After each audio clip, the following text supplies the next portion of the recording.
Okay, that's it. Now I have more, but I think we want to first. You want to do some questions stuff. Yes. Yeah. Okay. We're going to have, by the way, amazing short film there. Yeah. We're going to have people come up and ask questions rather than sit in the audience. So we're going to give you a microphone. I have another microphone. So if anyone who'd like to ask a question could come up on stage, and I can hand you. Okay. Okay. But you keep that. So you can Okay. answer Okay. questions. However you want to do that.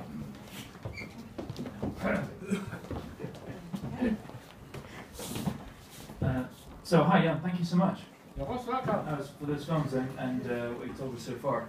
The question I had in mind is about the obsessiveness and about the famously, 50 takes, this kind of thing. And what I really want to know is, what does it feel like to be on the set when it's happening? When people don't know quite what Stanley wants? And do you always believe it's about genius, or do people not have real doubts, the actors, all the crew, all the people? What is it like to be in that moment when it's going on? The actors like to be given time. The actors, generally speaking, enjoy very much that a director tries to really get it right and give them a chance to improve during the rehearsals. They also respect a director who is willing to say, this doesn't work, let's change these lines. Actually, I don't think this works at all. Let's do it tomorrow, I'll think of something else. This takes guts.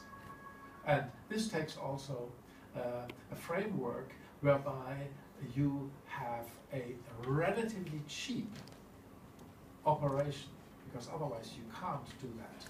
I mean, I remember in Eyes Wide Shut at Pinewood Studios, another big film was running parallel. They spent as much money in a day as we did in a week. I mean, Tom and Nicole were on a fixed rate, so that really matter. And they loved it. I mean, Tom told me that he knows he will never experience anything like it. And it's a fight. It's a struggle to really get something right from the point of view of the director. So the question, how does it feel? For me, it doesn't really come up. It's not my responsibility.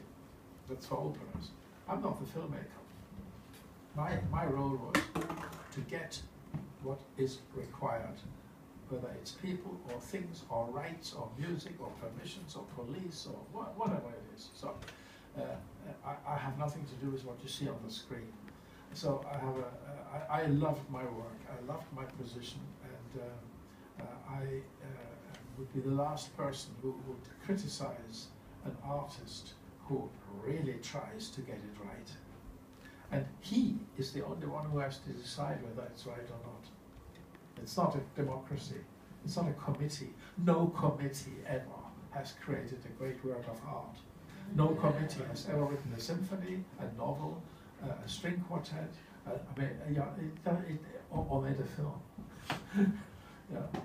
You need many other people. By saying that, and I said that before, I'm not patronizing anybody else, but the cinematographer and the designer and the actors, they all will be the first to agree that what I'm saying is right.